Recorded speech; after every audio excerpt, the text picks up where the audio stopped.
What's up everybody, I'm Olian and I'm back for another synthesis tutorial, and in this one we're going to take a look at the basics of FM synthesis and how we can use it to create some cool bass sounds for house music. So the goal of this video is basically that I'm giving away just enough detail so that at the end of it you can create a whole palette of different bass sounds, which is one very simple approach. And let's actually jump right into FM8 to cover some basics that we probably need to get things going. And I'm actually going to open up the Experts tab over here. And now we see this interface. Let me quickly repeat what FM synthesis technically is. So over here we have all these different operators, which are just things that create waveforms. And right now they are all set to a sine wave. And technically we could use all of these waveforms to either use them as an output to create a sound or use them as a modulation source. So for example, just by default, we have operator F turned on. And if I just play a key now, you can just hear a sine wave. And I can obviously change this waveform, but actually for house bass sounds, it's pretty cool to just keep everything at a sine wave. Now, the idea behind frequency modulation is basically that if you modulate one waveform with another waveform, you're creating overtones. And what type of overtones you are creating depends on the frequency ratio that they have to each other. So over here, you see this tab with the ratios. And a ratio of 1:1 means that they are playing back the same frequency. So let's, for example, say you played a G at around 100 hertz. That was lower. And I was to turn on now operator E. Also give some level. We only hear one sound because they're both playing back the exact same sine wave. But now if I actually remove this up down here and use this matrix to kind of connect operator E with operator F and just add a little bit of gain, we can hear that we have some overtones. So what I just did is basically I connected them in the matrix in the way that now F is being modulated by E. And this is basically like a level knob, which is deciding how much modulation I'm adding. And if I'm playing back the note and adding more and more modulation, it's going to add more and more high frequencies. So yeah, that's basically the main principle behind it. And as I told you before, the moment you kind of change the ratio between the two waveforms, you're also creating a different set of overtones.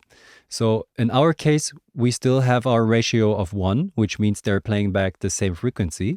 But if I turn this up to 2, for example, operator E is playing a frequency that's twice as high as operator F. So now we will have a different set of overtones. And if I add more and more modulation, this becomes a lot more obvious. If I set this up even to 3, we also get a different set of overtones. And the higher I set this ratio, the higher our overtones move up in the frequency spectrum.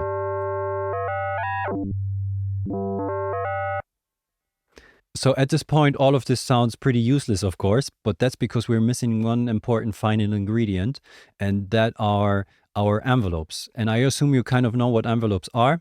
They're kind of just shaping the amplitude of each of our waveforms over here. And if we click over here on envelope, we can open up for example, our output source F, where we have an envelope which we can just shape a little bit. And let's just do something random real quick like that. And then do the same thing for our modulation source, operator E. And click on here. Also add a bit of release so we don't get any clicks. And add this envelope real quick. And just play back and see what we have. Already sounds like a cool kind of deep electronic bass, but we will fine tune it in a moment. But just to repeat real quick, we have our output source, which is operator F, which is playing a sine wave. Then we have our modulation source, which is operator E, which is also playing a sine wave. They are both playing the same frequency, so they have a ratio of 1 to 1. And then we have our modulation strength basically here, which is the output level, or which is the modulation level at which E is modulating F. And then we have our envelopes, which are shaping F and also E. So once we have this basis, we can play around with all these numbers. So we can change the ratio, we can adjust the modulation depth, we can also adjust the envelopes. And you will be surprised how different all of these sounds can be depending on by just changing these little things. So let's now create some different bass sounds by messing around with the ratios a little bit. And if we move up over here, usually you keep the ratio of your output the same, because that's just the frequency that you're working with. And then you change the ratio of the modulator, in this case E. And we started out with a ratio of 1:1. Let's now switch it to 2. Gives you this sound. The moment we make it a bit more percussive,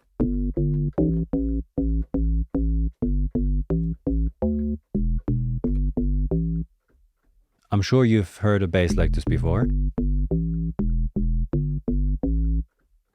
Let's turn it up to 3. Also interesting. The moment you turn down the modulation depth, gets a bit more subby, but also something you've heard before, I'm sure.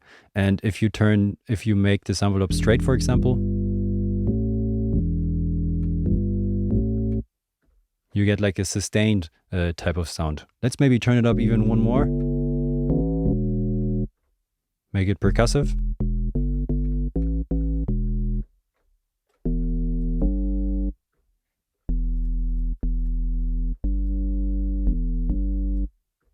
The moment you set the ratio to 5, you start getting this kind of organy sound in there.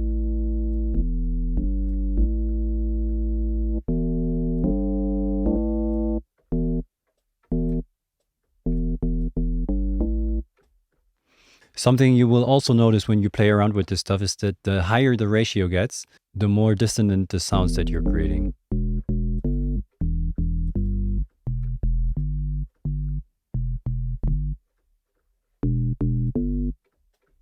And I would also say the lower the ratio, the more modulation depth you can add before it sounding a bit weird. All right, let's maybe jump real quick into operator, just to have another little example. So let's just work with our same setup. We have our output source, which is in this case operator A, being modulated by operator B. That setup is already automatically like this in operator. And now we have our envelopes if we click on our different operators. So let's maybe just play around with these a bit to listen what we can get. Maybe set the ratio to 2.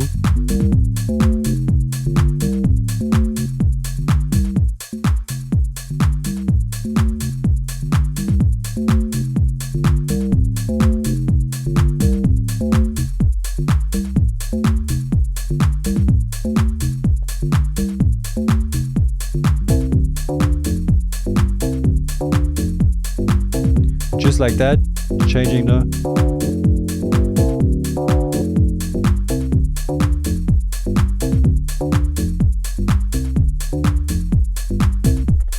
Maybe changing it back to 1.